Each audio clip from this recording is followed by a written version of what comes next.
Am I the a-hole for refusing to help out with child's funeral expenses? My ex-wife lost her son recently, who was 13. I'm not sure of the full details, but only that she's struggling with paying for the funeral. He's not my biological son, but for the first 5 months of his life, I thought he was. My wife had been awfully secretive, and I started to have my doubts when I learned she was having an affair. Apparently, the affair partner I caught her with was not even the father. We had a paternity test done to prove that, and neither was I. Tried to see if at least being in the boy's life would be a possibility, but ultimately it was too painful and I couldn't cope with the rage and hatred. We divorced. The only thing that kept me attached to either of them was the child support payments because she conveniently never looked for his biological father. My ex called my office recently wanting to talk and brought this whole thing up.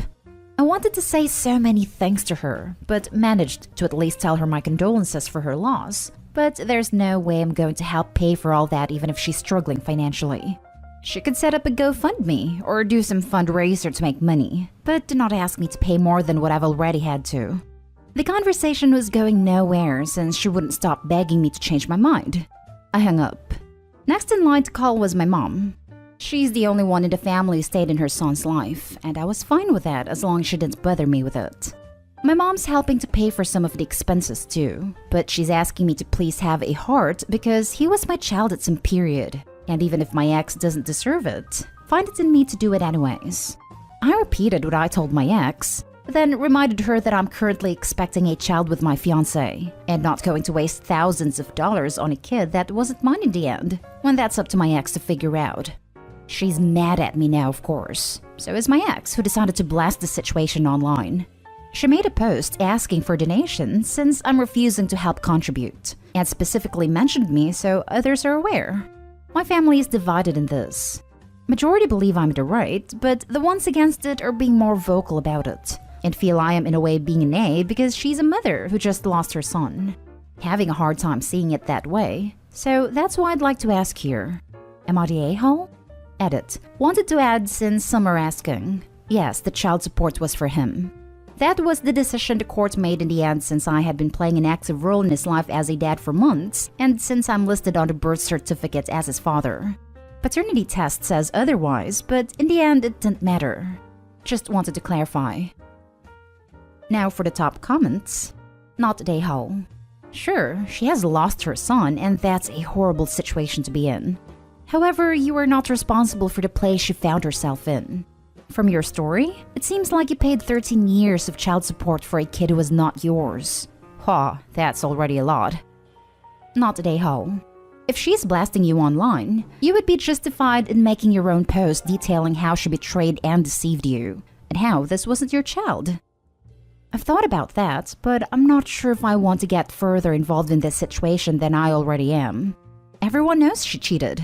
They all know her son wasn't mine, and that I wasn't involved since. OP, follow your instincts and don't make a post. There's no situation where you put a grieving mother on blast and look like the good guy. Not the a-hole. You spent 13 years paying child support for a child that wasn't yours. I think you've paid your share. Anyone who thinks you should pay has the ability to open their wallet and make a contribution themselves. This right here. OP has no more responsibility or investment in this situation than literally anyone else on this planet. Anyone saying OP should pay needs to open their wallets and contribute first. Charity starts at home. Nobody will though. Funny how quick people are to try and spend somebody else's money for them. Not the a-hole. Did I read this correctly? You were paying child support even though a paternity test showed you were not the father. My heart goes out to anyone who has lost a child, but you have no legal or moral obligation to help pay for anything. And for her to put you on blast for it is not right. She's grieving, so please don't let it get to you. I would not engage her or anyone in any further conversations about this other than to state you are not the child's father and have no obligation to the situation. And if they feel so strongly about it, they can help her pay for it. Next story. Am I the a-hole for calling my mother out on social media for the real reason she didn't go to my sister's funeral? So last year, my 30 female sister 40 passed away suddenly, and because of the pandemic, we were limited to the number of people we could invite to the funeral. And as my sister's next of kin, the decision fell to me to choose who would come. We both went no contact with our mother when we moved out because of how she mistreated us, but I kept her on Facebook in case of family emergencies. So I informed her of my sister's death and that she wasn't invited to the funeral. It was a unanimous decision with the rest of the family that she wasn't to come, not just me. Now fast forward to yesterday, and I was scrolling through Facebook. It was the anniversary yesterday, and on my mother's wall was a post about how it was a shame she couldn't go to my sister's funeral. But because she was high risk, she decided not to go and allow someone else to go instead. I saw red and replied to the post about how she was lying and that she wasn't invited because of what she did to us, and that my sister wouldn't have wanted her there anyway, and not because she was high risk as she said. Her husband messaged me this morning saying I was a nahal, and now my mother is getting ostracized and her friends are ignoring her, and that I could have asked to take the post down in the PMs instead of being public. So Reddit, am I the a-hole? Not the a-hole. She made the thing public. Your response was in the same forum. Virtue signaling for sympathy to play the victim when she was in fact the abuser is just a continuation of the same behavior. That's the risk you take for internet karma when you make fake sympathy posts. Someone will call you out on it. Oh no. Your mother posted, expecting sympathy likes, playing the selfless grieving parent, and you shot her down in flames? Bravo. It seems like she's been lying to her friends. It has been exposed by her own arrogance. Not the a-hole. I'm sorry about your sister. I hope you're doing okay. I was in a bad place yesterday. Also realized I shouldn't have gone on Facebook, but lessons learned. I'm doing better though. I've calmed down now and feeling better. You returned the pain to sender. Well done. Let her keep it, and you can breathe again. My condolences. Not the a-hole, just not the a-hole. She mistreated you guys, then lied on Facebook about not being able to come because she's high risk. Not the a-hole. She knows you are friends on Facebook, so you have a chance to see her lies. She wants to lie and play stupid games. She gets to win the stupid prizes. Now for the next story. Am I the a-hole for snapping back at my stepsister when she asked if I was going to name my daughter after her grandma? I, 26 female, am not close to my step-family. I have a good relationship with my mom, but that's about it. I have 3 step-siblings. Kate, 26 female, Peter, 24 male, and Laura, 18 female. The reason I say I'm not close to them is I'm not close to any of them and never was. Their grandma / my stepfather's mother died a couple of years ago, and they were all very close to her, and Kate was especially so. I'm 6 months pregnant with a girl, announced on Facebook for all those not close to us a week ago. Said we had a name and would not be revealing in the comments in response to someone. 2 days after the post, Kate and I are at my mom and her dad's house, where she comes up to me all annoyed and says, I'm not naming my kid after her grandmother, am I? This came out of nowhere. Not one word spoken in 20 minutes beforehand, and then she throws that at me like I gave any indication that I was naming her after the woman. I snapped back, why would I name my child after her stepsister's grandmother? That she had no reason to think I would ever do that. Curious saying, good. It's not your name to use, and then my stepfather getting pissed that I would talk to his daughter like that, but mostly say what I did about his mom. He seems to believe I should want to use his mom's name for my kid. My mom told them there was no need to fight about this, and she and I weren't close, so it makes sense I wouldn't think of using the name. He still thinks I'm a prick though. My stepfather asked me to apologize for disrespecting his family, but especially his daughter and mother. And Kate is now posting on social media that I rudely rejected their family. Coming from the girl who has nothing to do with Laura because they're not full sisters. But that's beside the point. I just find it hypocritical. Am I the a-hole for how I responded? Now for the comments. The reason I say I'm not close to them is I am not close to any of them. Thank you for clearing that up. Not the a-hole. That's my favorite part. Not the a-hole, Opie. You matched her tone and they got mad. Stepsister unprompted. You better not be using my grandma's name. You have no right. Opie. Lol, why the hell would I use your grandma's name? Stepdad. The disrespect. How can you not want to use the name we don't want you to use? Not the a-hole. They seem mad they can't deny you something. Like they wanted to be able to tell you no. Lol, right? there was no winning here. Either she starts World War III by considering the name, or she deeply wounds the entire Step family by not considering it. No wonder they are not close, because they are not close. They are difficult because they are difficult. Good grief. Huge not a-hole. I'm not sure when your mother remarried, but it seems like Kate's father never even made an attempt to try and connect with you. He should get over himself and his high-mindedness. You don't have to apologize for answering Kate's question, and if he should be mad at anyone, it should be at her for asking. Since I was 9, I think. I know that's how long we've been in each other's lives, but honestly, we were never exactly family. Wow, that's earlier than I thought. From what I read, I would have assumed it was an extremely late marriage after you'd been grown up. He's hugely the a-hole and doesn't see you as family, just as an old roommate or something. He has no right, especially since Kate asked you an invasive question that you already said you wouldn't tell the name till the baby was born. They need to get over themselves. Yeah, a lot of people assume things were a certain way because of the dynamics.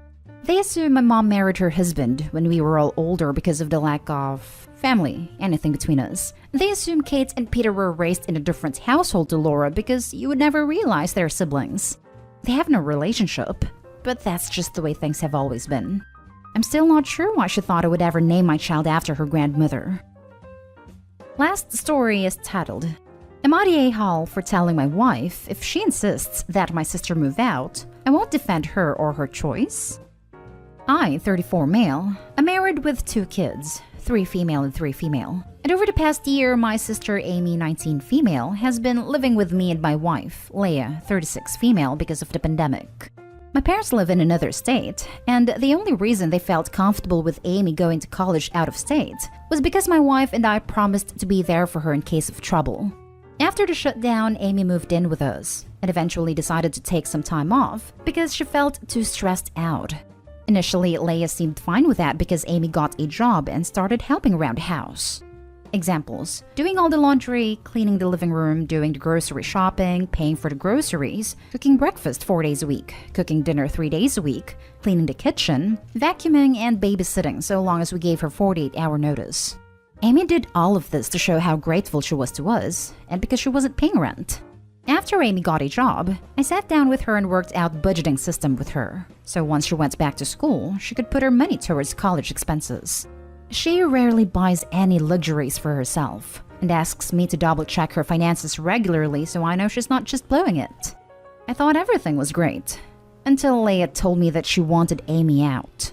When I inquired why, she at first didn't give a real reason for me to support it. And then I found out that Leah's cousin got a new job near where we lived and needed a place to stay, and would offer to pay us rent until they got their own place. Leah feels like Amy has stayed long enough, and wants someone who can offer financial contribution. I told her that I didn't support this decision, and would not be kicking my baby sister out when she's putting in the work to better herself. I was upset, and said that if she wanted Amy out, then she'd have to tell her herself, but warned her that my parents would see her as greedy and not expect me to defend her. Now Leah isn't talking to me, and after a couple of days I need to ask, am I the a-hole? Edited to add. Forgot to add, sorry. But yes, I did run Amy paying rent by Leah as a compromise. However, Amy barely makes above minimum wage, and even if she factor in paying rent, it wouldn't be nearly as much as what Leah's cousin is offering. Also, it hasn't been explicitly said, but it looks like Leah's cousin will pay rent but not help around the house. At most, just clean up after themselves. Not the a-hole. Your sister was not leeching. In fact, she contributed a lot to the household by doing all the chores you listed. It might cost way more to hire someone to do all that for you than your wife's cousin would potentially pay in rent. So financial argument is sort of invalid. Exactly. Unless the cousin is going to be paying enough rent to cover the house payment, or the entire rent payment if Opie's renting, then they will be worse off if Amy's told to go. All the stuff she's doing is allowing Leah to get a nice break from all that stuff. I would let Amy live with me rent-free too, if she was doing all that and I don't even have small kids for babysitting duty. Not the a-hole. Also make sure she knows that if she kicks out your sister, that you won't allow her cousin to move in. If she tries to argue that this is her house too, then respond exactly. It's our house. Neither of us gets unilateral control over what happens. If you have the right to nix my sister staying here, then I have the right to nix your cousin staying here. This right here. I really hope more people see this comment. It's not right for her to be able to make those kinds of decisions on her own. If she doesn't want his sister, great. But if he doesn't want a cousin to live there, then they can't. They both have to agree on who lives in their house, not just her. If she can veto someone, he can too. Not Day-Hall. Your wife is committing familial harakiri. Absolutely not. She will alienate your whole family forever over a few bucks. Just no. Not Day-Hall. You're not even straight up telling her no. You're saying that if she makes this decision, she has to face the consequences. What did she think would happen otherwise? That you'd somehow talk your family down and convince them that she made a right choice? Am I wrong for reporting my nephew to the police after he stole and damaged my car? I'm 22 male, and I'm the product of an affair. My dad is about 25 years older than my mom, so all three of my siblings from him are 17 plus years older than me. I didn't have a relationship with that side of the family for majority of my childhood, but my dad and grandparents often sent money, holiday cards, birthday gifts, etc. I'm a lot closer to them now and had good relationships with all of my siblings, nieces and nephews until this happened. I own a 1976 Corvette Stingray that was gifted to me by my maternal grandpa when I turned 17. I've built this car up from a roller and it's my most prized possession. I went out of town for 2 weeks for work and left my car in my paternal grandparents' garage. I don't like keeping it at my place when I'm away for long because I don't live in the best area. I've done this since my freshman year of college and there has never been any issue until now. When I got back in town, I immediately went to my grandparents' house to pick up my car, and there was a big dent and a lot of paint missing off the side of my car. It looked like someone sideswiped it. I asked them what happened, and they were confused. When I showed them, they were as shocked as I was. They told me that my nephew Kevin, 25 male, had been messing around in the garage the previous weekend, but they didn't see him take the car at all. We checked their camera system and sure enough, he had taken my car. I tried to call Kevin but my number was blocked, so I called my brother and told him what Kevin did to my car.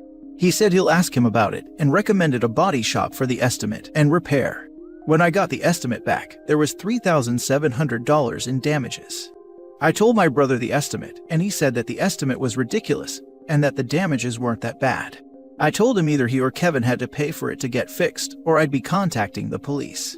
I gave him 3 days and he didn't pay me, so I filed a police report and gave them the videos of him taking my car. Kevin was arrested at work and my brother was pissed. He called me going off about how I ruined Kevin's life over a car and said some threats. My sisters and dad have been calling and texting me asking me to just put the family first and drop the charges, but I don't want to. Am I wrong? Now for the top comments. Nope, he stole your car. You offered the option that did not include involving the police, which was him taking responsibility for the damage he did. Ultimately, they all made their own choices. The fact that they didn't believe what the consequence was doesn't mean anything. Not the idiot, and if you were to file any sort of claim at all, you'd have to file a police report. To those asking you to put this aside, say, take up a collection, put some skin in the game, get it covered, and I will. But I am not accepting damages to my car to do this kid who cared so little for me and my property that he was willing to steal and inflict the damages. You want to be mad at the kid. I am not paying for this and I am not accepting the damages. I didn't want to go the insurance route because they'll raise the rates, but it's looking like I'll have to. My insurance is already pretty expensive since I'm under 26 and on my own plan with 2 cars. Oh, I totally agree. Path of least resistance is simply for them to pay the bill. But absent that, file the claim. However, it is highly likely that the insurance will subrogate against Kevin, as in sue him for damages they paid, and it will be a lot more than the actual damages because they are going to cover all of their administrative costs, plus legal fees and court costs. So, $3,700 might look more like $15 or $20K. So, I'd advise them one last time that it's not going away. Now, I can't speak for the problems that this might cause you in family, but you should at least think about it.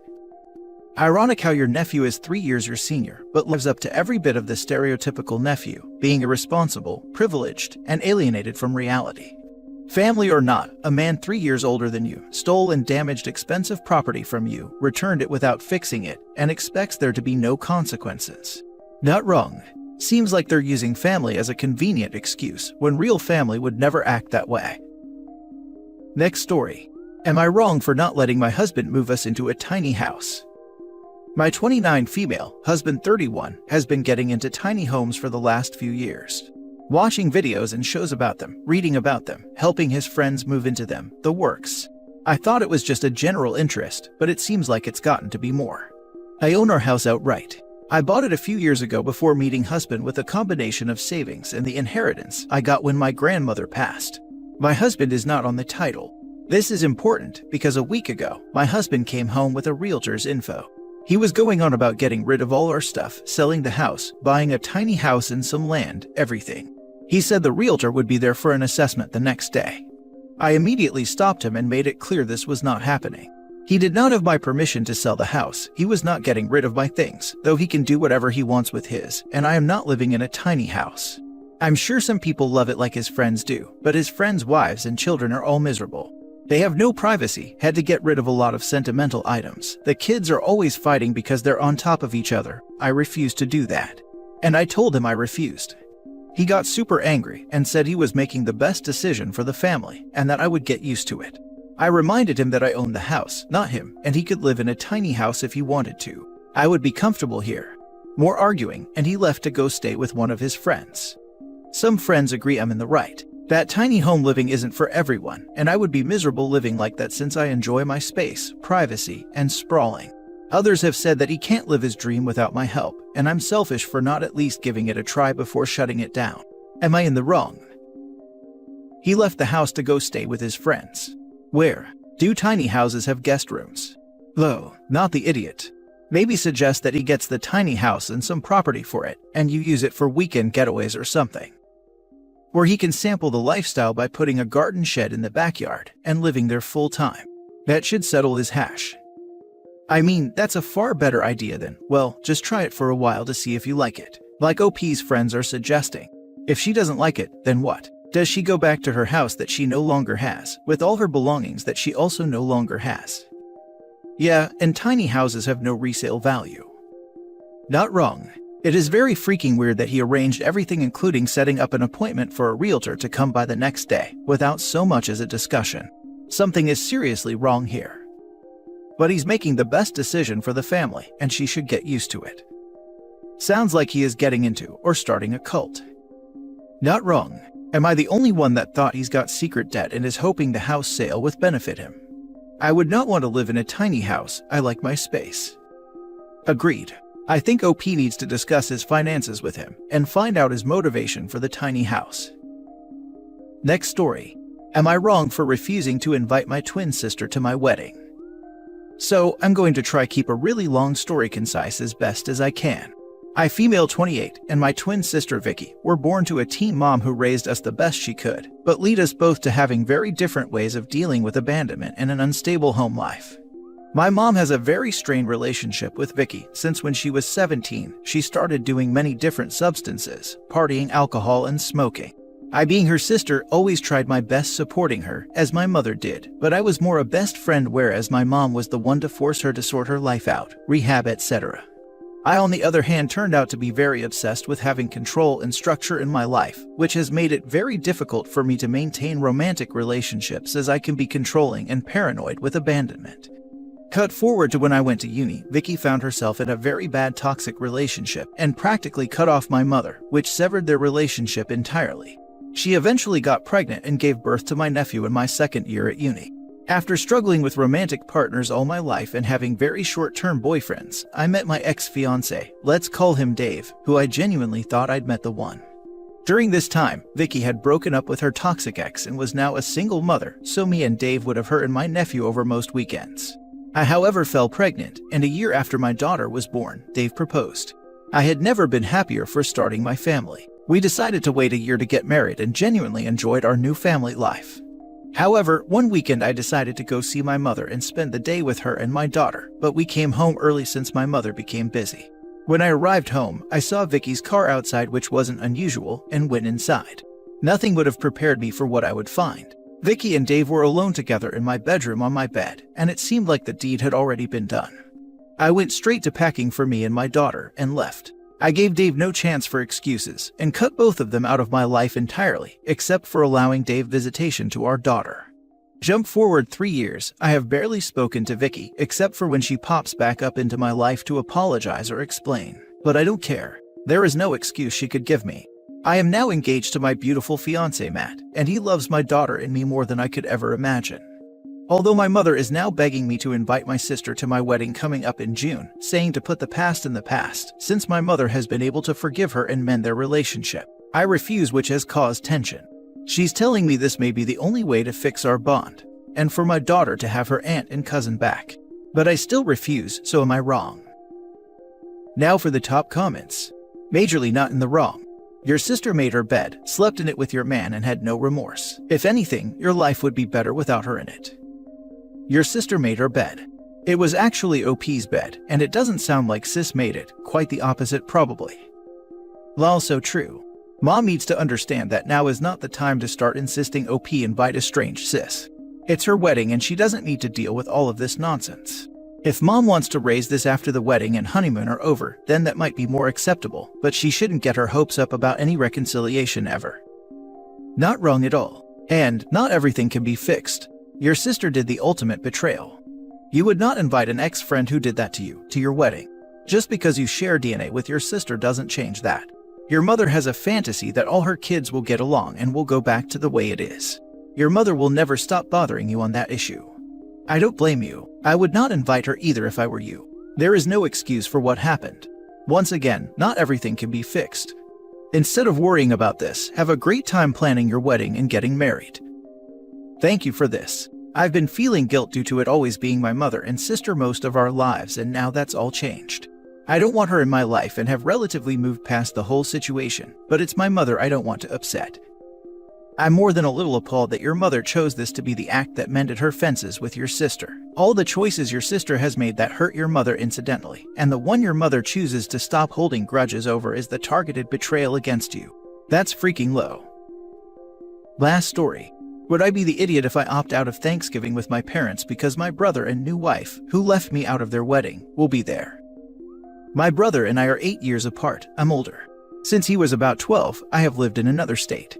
We aren't close, but we hang out a few times a year, and it's easy and fun.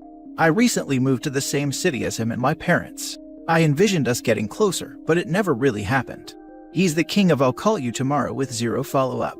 It hurts my feelings, but I've accepted it and take what I can get. He got married this past September. I was told that there was no wedding party because his wife's family is too big for her to make a choice, and she didn't want to leave people out. I was given instructions to get a gray suit and that I'd be given a blue tie for pictures. The day of the wedding, I was hanging out in the men's dressing room, and I saw that my brother has a gold tie, and that his best friend has a gold tie, and that his old bandmate has a gold tie. Odd, but I didn't think too much of it. The ceremony started and I was sitting in the audience. Lo and behold, the music starts and there's a procession. My brother's 2 gold tie friends walk in and line up on stage left, and his wife's sister and her husband walk in and line up on stage right. The non-existent wedding party. At this point I have an almost out-of-body experience. The ceremony was a blur. After the ceremony, we took pictures, which means I took one picture with my brother and that was it. I spent the cocktail hour in a stall in the bathroom, embarrassed and hurt. I made it through dinner okay, and instead of cake, my brother had made a ton of his specialty cookies for dessert. I'm allergic to the recipe as is, but with a simple tweak I can have them. He didn't make any for me, or even warn me this was happening so I could bring my own dessert. Anyways, I left the second dancing started, and a week later sent the newlyweds a letter saying basically, I thought things would improve once I moved here, but this wedding has shown me that we don't have a relationship outside holidays at mom and dad's house. So let's just keep it real and I will see you there. Being disappointed all the time isn't healthy for either of us. The problem is that Thanksgiving is upon us, and not only will they be at my parents' house, but they are bringing a couple of friends with them, so I will be really outnumbered and uncomfortable. Would it be wrong of me if I opt out for this 1 year, stating it's too fresh of a wound for me and I'll see y'all at Christmas? No, you don't need to go. But your brother did nothing wrong. You do not need to put siblings in the wedding party just because. He had the desserts he wanted for his wedding. Your allergies are bad for you, but don't affect wedding desserts. But your brother did nothing wrong. He flat out lied to OP about there not being a wedding party. His brother didn't have to put him in it, obviously. But to outright lie and say that they weren't having one, rather than saying we aren't close enough for you to be in the party, is a total D move. especially since he knew his brother was going to be at the wedding and see that he intentionally lied. Of course OP felt humiliated. His brother didn't even have the decency to tell the truth. I feel like there's something missing here. We recently planned our wedding and we never had to tell our siblings that they weren't in the wedding party. If we didn't invite them to be a part of it, then their assumption was that they weren't in the party. I feel like a good reason for a bride or groom to explicitly tell someone that they aren't in the wedding party, or if there is no wedding party, is because that person is asking about being part of the wedding party. If OP asked his brother about it and couldn't take no for an answer, then I can see why the bride or groom would tell him there is no wedding party. Why would the OP feel humiliated? It's not like the bride or groom announced to everyone that there is no wedding party, and that's why the OP is not in it. And then when there was a wedding party, everyone was like, haha OP, you're not in the wedding party. Everyone sucks here. Brother shouldn't have lied about there not being a wedding party. OP needs to stop trying to force a relationship with brother that they don't have. Brother didn't want you in the wedding party because you're not close. He didn't make you your own special cookies at his wedding, because his wedding doesn't revolve around making sure you have a dessert. The letter to the newlyweds was pettiness overkill, but hopefully you mean it, and you finally accept that you can't force a close relationship just because you want it. That makes sense, me trying to force it. I guess it's hard to take that your brother doesn't actually care. The letter was more about the last 2 years of him repeatedly and blatantly blowing me off. It wasn't mean, it was just acknowledging that we have no friendship, and the wedding made it evident to me, and let's not pretend to be friends, because getting blown off all the time is taking a toll on me emotionally. Not for nothing, my entire family feels him pulling away, and acting frankly like someone we don't recognize. He used to be sweet and considerate, now he's angry and selfish all the time. It's bad enough that we've had serious conversations about him maybe having a brain tumor. The personality flip over the last 5 years has been overt and concerning. Dude, he's just not that into you. First story is titled, Am I the a-hole for refusing pay for college for a child I have no legal obligation to anymore? For the sake of length, I'll try to stick to the facts and keep it brief. I, 50 male, legally have 3 children with my ex, 51, Adam, 23 male, Chris, 21 male, and Sophie, 18 female. Biologically, the first 2 children are mine, and youngest is the result of my wife's infidelity. I discovered this the day when Sophie was 2-year-old, and we had to rush Sophie to the emergency room. I filed for divorce 2 months later. I got 50-50 custody of my own children, but since Sophie was legally mine, I had to pay child support for her and was very bitter and resentful about it. I tried to fight it at first, but in the end, decided to suck it up to save myself the stress. But I made it very clear to my ex that outside of child support, I would take no other responsibility for the girl and would shut down any attempts at being her father. But I would make the effort to still be polite to Sophie. After some time, I learned to trust again and remarried a wonderful woman who made it very clear that she and her daughter were a package deal. I accepted this and did everything I could to try and be there for my stepdaughter, Katie, 17 female. Aside from typical ups and downs, I would say I managed to make a great family life for myself. We'd have family nights. I attended most after-school events, took my family on fun vacations, and put my sons through school and paid for their apartments and cars. They were on their own for gas money. Chris is expected to graduate this coming summer, and I made a silly post on social media about how relieved I was going to be that I only had one more kid to put through school left. A couple of days later, I got a message from my ex asking me to pay for Sophie's college expenses on my own, since the pandemic has made money tight. I asked her what she meant, and she referred to my post. And I reminded her that my legal obligation to Sophie ended the day she turned 18, and that I was talking about Katie.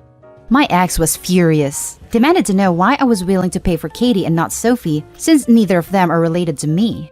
I countered by saying that I knew up front Katie wasn't my biological child, and agreed to care for her instead of being conned into doing it like I was for Sophie. After that, I got a call from Sophie, asking what she did to make me hate her so much and to leave her feeling so excluded. I told her softly that I don't hate her, and that nothing about this situation was her fault, but the simple truth is that it wasn't personal. I'm just not her father. Since then, my sons have told me that Sophie was becoming really depressed. My ex is blaming me, but I don't see what I have to do with it. Am I the a-hole? Edit, just to be clear because I keep seeing the same questions. 1. The kids know why I divorced their mother. 2. My ex claims that Sophie was the result of a one-night stand and doesn't know who her father is, which is one of the reasons why I was kept on the hook for child support. 3. After I learned the truth, I was very angry and didn't think I could handle raising a child that I was tricked into caring for, so I decided to keep my distance. 4. Just because Sophie wasn't mine and I treated as such doesn't mean that I was horrible to the girl. I also made sure that my children knew that what happened between their mother and me was not Sophie's fault and they should never be mean to her. Now for the top comments. Not the a-hole. That poor girl. You don't have any legal or moral obligation to her, but she's taking the brunt of the consequences for your failed relationship, and none of this is her fault. Opie's not the one who failed in that relationship. It was her parents that were the failures. Regardless of the who's in the wrong question here, the grim reality is that Opie should be prepared to lose his sons. Some things that shouldn't necessarily be sides issues are going to end up being that way anyways.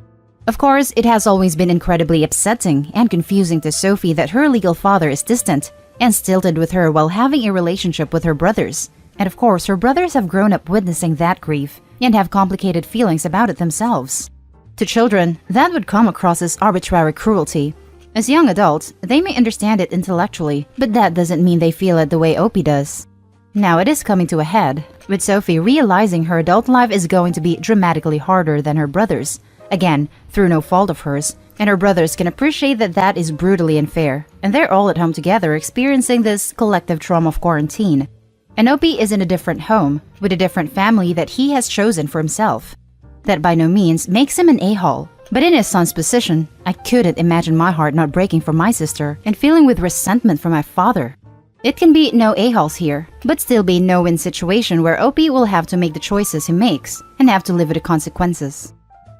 I guess technically not the a-hole, but it's hard to wrap my head around loving a child for 2 years, then stopping, since she wasn't biologically yours. Well, realizing that you were lied to and tricked into being someone's parent can play a huge role into it. Not the a-hole. Your ex knew that Sophie was not yours. You made it clear you were done supporting her once you were no longer legally responsible. There is one huge a-hole in this. That is your ex. 1. She cheated on you. Had you believing you were the child's father, and had you stopped paying child support until Sophie was 18. 2. Your ex was too selfish to plan for Sophie's education. That is her fault, not yours. I just want to add that Katie has nothing to do with this. Whether you had a stepdaughter or not, you would not be paying for Sophie's education. So, your ex or anyone else should not be bringing up the fact you're willing to pay for Katie's education, but not Sophie's. The two things are mutually exclusive of each other. Just happen to be the same thing. I hope that last part made sense. Now for the second story. Am I the a-hole for telling my mom she didn't do crap in raising me? I, 25 female, have had a terrible relationship with my mother for most of my life.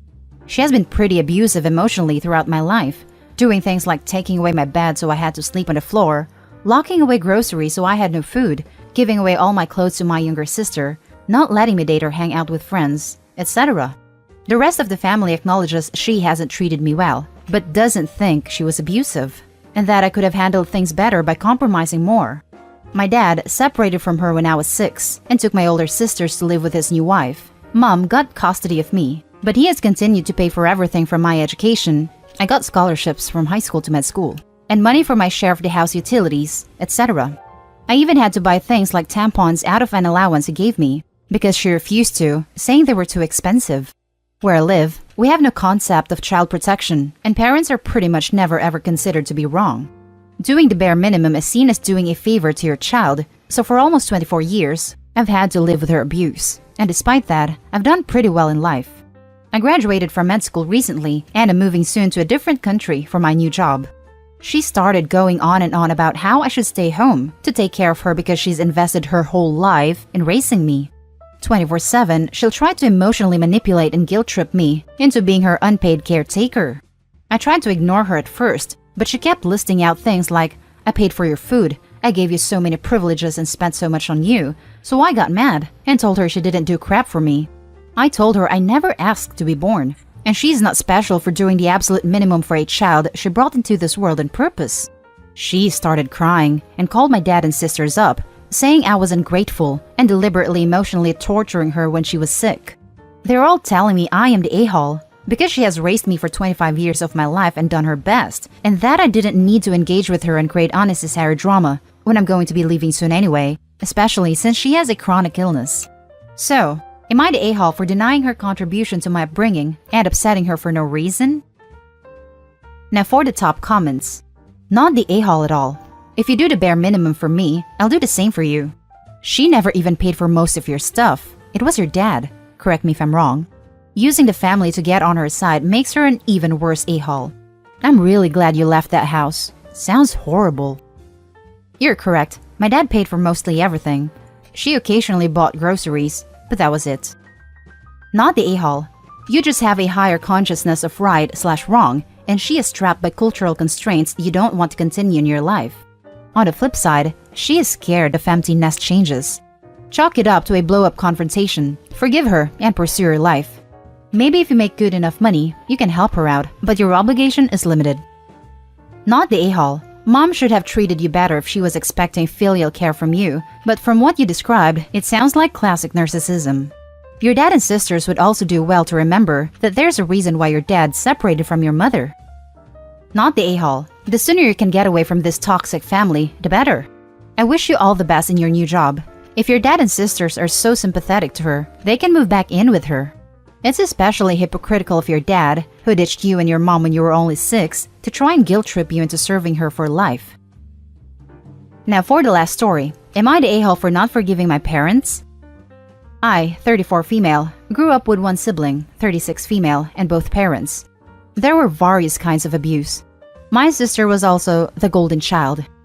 I came out as gay when I was 16. They interrogated me until I admitted. They then taped a letter to my door indicating that I was going to hell. There were then various books in the house about how to cure homosexuality. I'm positive if my sister had been gay, they would have led pride parades. I left. I stayed with friends, partners, and well, anyone, until I could obtain some security a few years later. At first, I still went to family functions, but my parents wouldn't speak to me. My mother did not look at me. I did this for a few years until the anxiety was too much. Then, I only went to family events they weren't attending. They bought my sister a car, paid for her college, and all of her living expenses. I also attended college, had to go through a process so I wouldn't have to claim them on my FA/FSA. Therapist wrote a letter, and did graduate. But had given myself an ulcer due to the stress of being a full-time student with 2 jobs and a 16-hour unpaid internship. My parents only sent happy birthday texts. Then came my sister's wedding.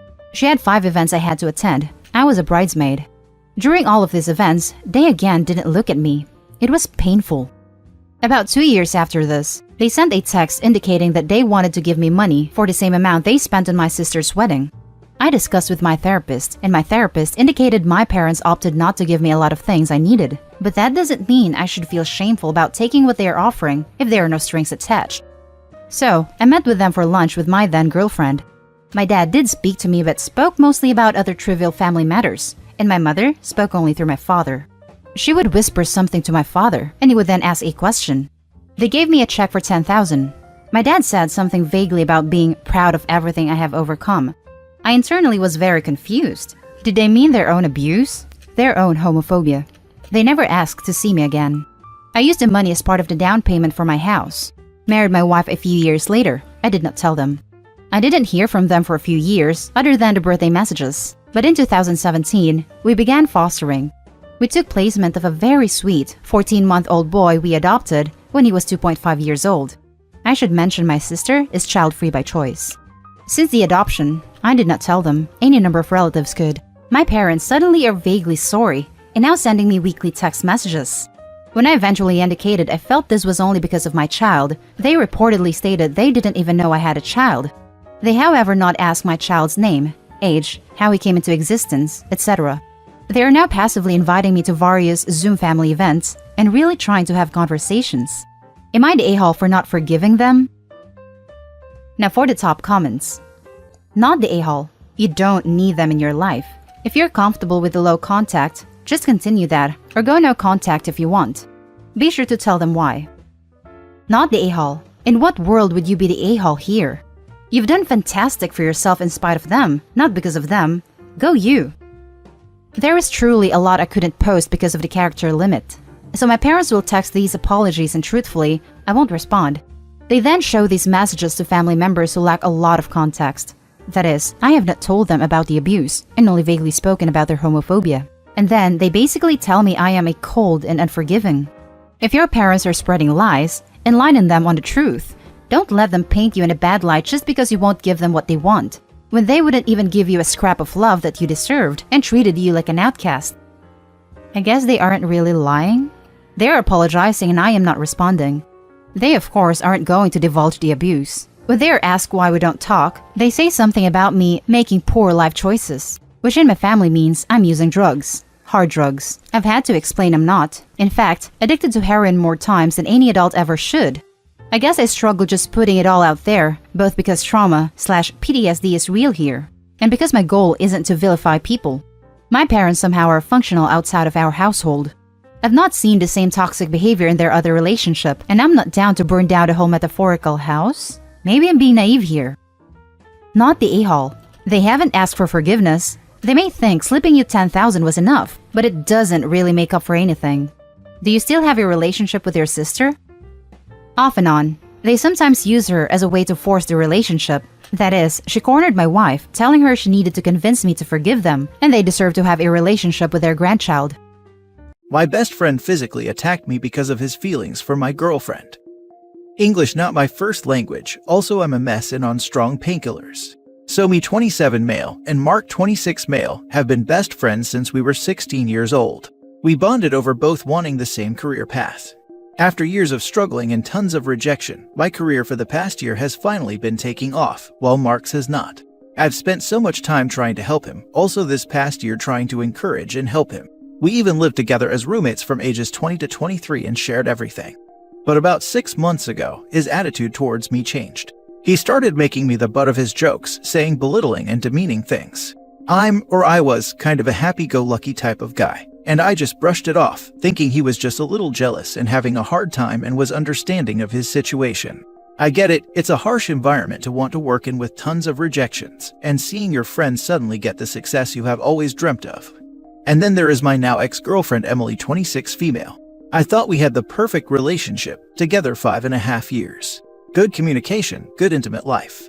She stood by me all these rough years trying to get ahead in this career path.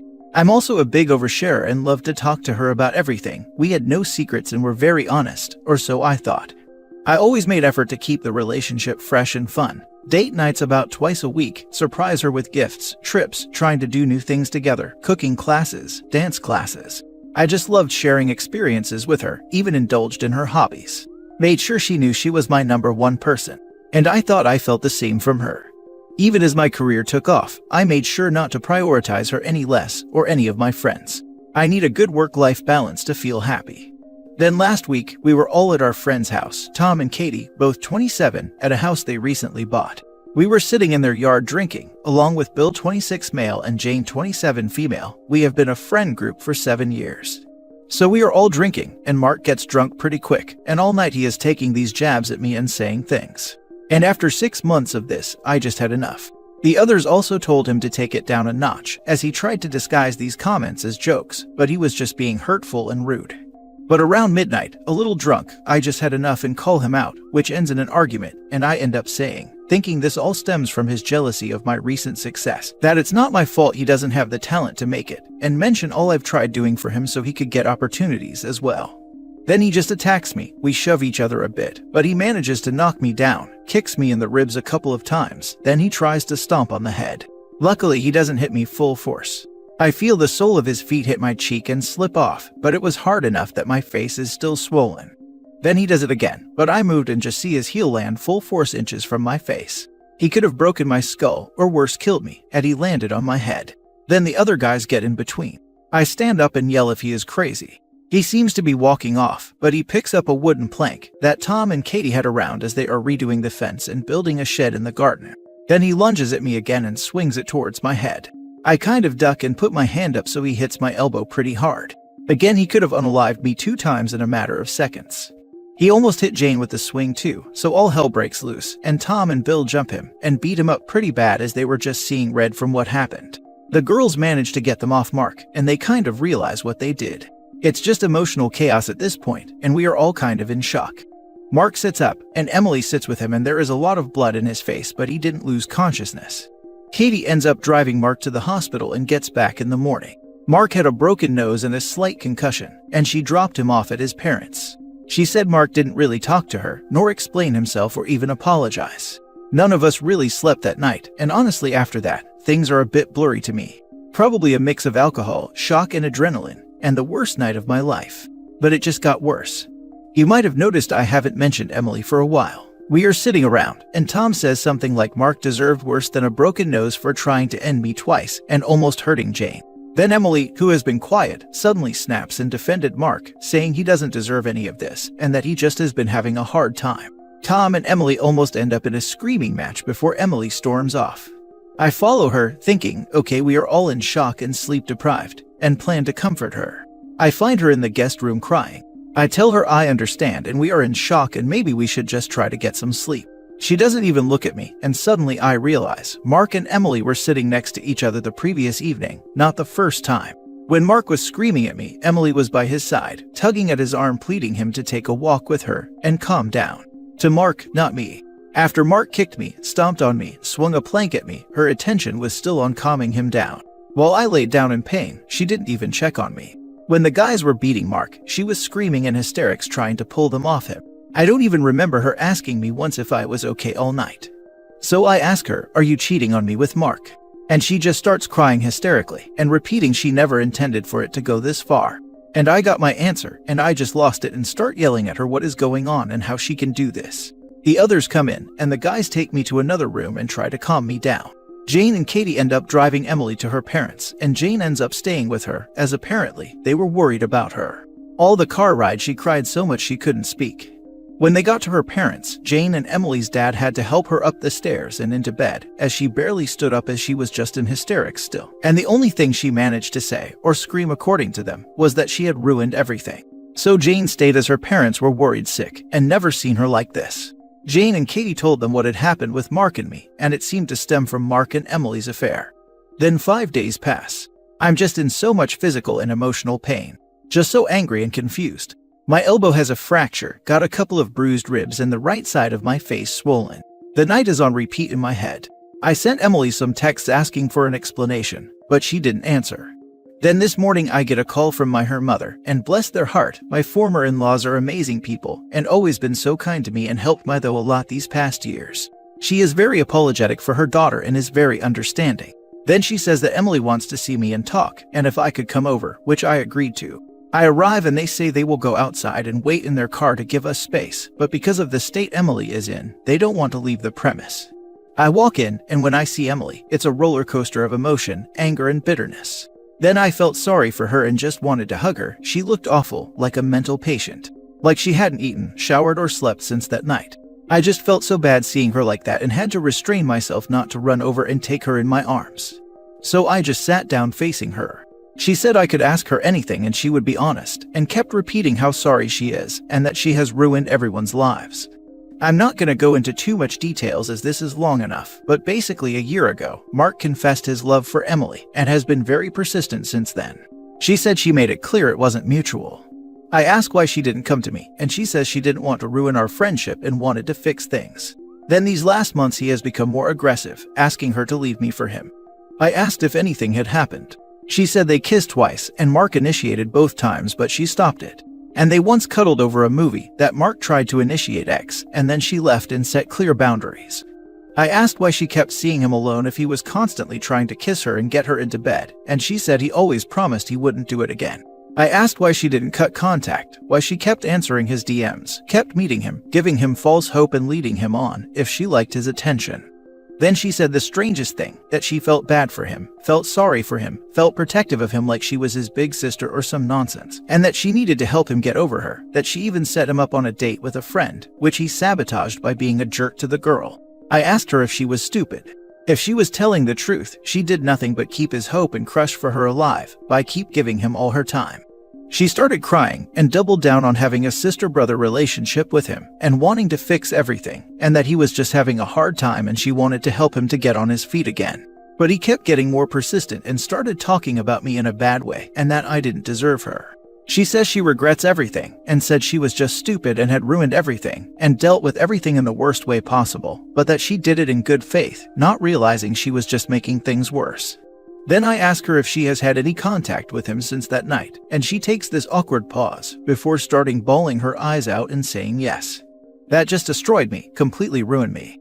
This man, for over a year, tried to get with her, tried to end me, and I wait 5 days for her to answer me, only for her mother to call me on her behalf, and meanwhile she is texting with him. I couldn't answer, I just felt like hurting her. Not physically, but emotionally, so I decided to just get up and go. She pleads with me, offers to show me the texts, saying she just checked if he was okay, and then the discussion went to her telling him it's over and to stop contacting her. But for me, she made her choice. I was in the worst pain in my life these last 5 days because of them, and she still chose to continue to talk to him while I was on my own. I walk out with her following me pleading, and I'm not proud of this, but her mom and dad get out of the car and ask if everything is alright, and I just lost it. I yell that their C-word of a daughter has ruined my life. How she could choose the man who tried to stomp on my face over me. I was so angry I couldn't even drive, so I just start walking away. I don't know for how long I was walking, but my ex's dad drives next to me, tells me to get in, which I do, expecting him to yell at me or tell me off. But bless his heart, he just drives me home. We didn't talk all the way, but when he stopped outside of my place, he put his hand on my shoulder. I couldn't even look him in the face after what I said to them.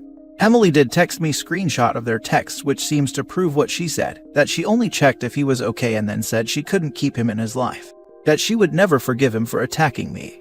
She also sent more screenshots of their previous chats, mostly of her telling him to stop, that she didn't have feelings for him, and of her rejecting his advances. But as they have been talking for over a year, I guess she could cherry pick parts of the conversations that look in her favor and leave other parts of texts out. I have not responded yet, and I don't think I ever will. I will block her, but for some reason I just can't yet. Now I'm here just getting this all out of me. I just feel so betrayed and angry and horrible. I want to hurt Emily and Mark so bad, not in a violent way, just emotionally. Make them feel the pain I'm feeling. And I know that's not a healthy way to feel, or a healthy thing to do, so I hope just writing this out, even if no one reads this, will help me start to process what the hell has happened. How my life went from feeling perfect to feeling like I will never feel good again. I feel like this pain will never go away. How on earth can someone heal from this?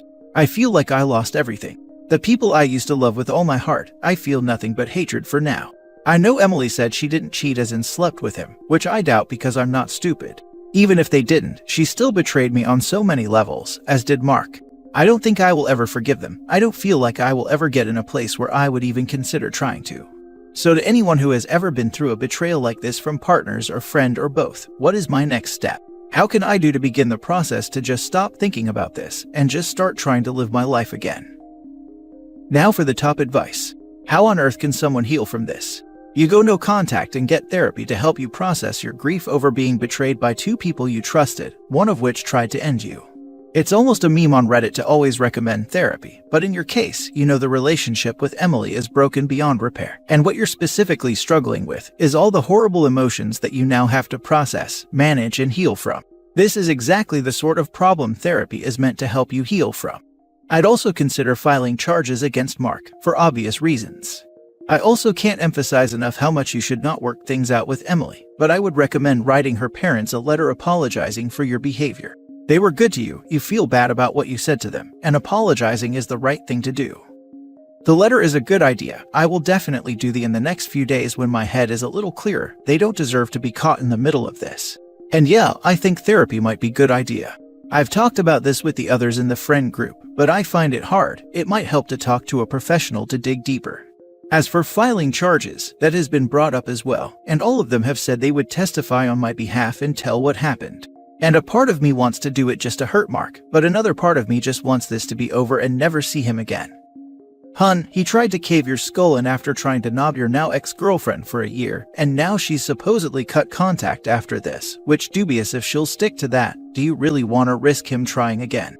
If he feels he's lost his chance or has nothing to lose, he could very well escalate. Please don't put yourself at risk by ignoring that. At the very least, making the report will be useful if tries to claim you attacked him or start stalking you after this. Please go to the police. You don't know what he might try to do now.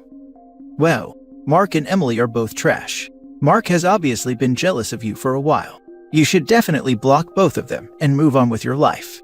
Emily is playing trickle truth. First it was just talking, then he tries to kiss her but nothing else happened. Her actions after he attacked you tell you all you need to know.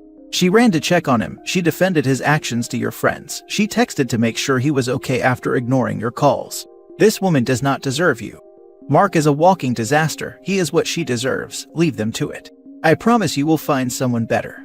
Right now, you're likely focusing on the amount of time you've known these people, which makes it harder to walk away. You didn't know the real Mark or Emily, you knew the people they pretended to be. The masks are now off, and what you see is what you will get. Also, it sounds like there are clues that Mark hasn't been your friend for a while.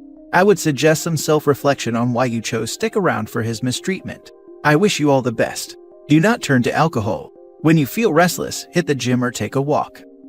Thank you for the response. I will take time to do a lot of self-reflecting. I want to come out of this all as a stronger and better person, but it will be a long and hard road to take, I guess. And for the alcohol, honestly, since alcohol was involved when it happened, it feels kind of like a part of the trauma and I have no longing for it. Hope it stays that way, but will definitely be wary of it. Maybe the longing will come when I stop on the painkillers, but I need to face this head on and sober. We all have that internal voice that tells us when something is not right. You knew Mark was not joking, he was being passive-aggressive. After the first few interactions, a conversation should have happened to find out the problem, or you should have ended the friendship. You went out of your way to help Mark with his stalled career, and he still chose to not only betray you, but to assault you. Some people do not know how to receive kindness, sadly you cannot fix them. Yes, you're right. I think in a way I still had hopes his career would turn around soon, and everything would fall back into place. I also was judging from my own perspective of watching people around me get all the opportunities, and feeling slightly bitter. Although I never expressed it, I just thought that was what was happening. But yes, I should have confronted him sooner.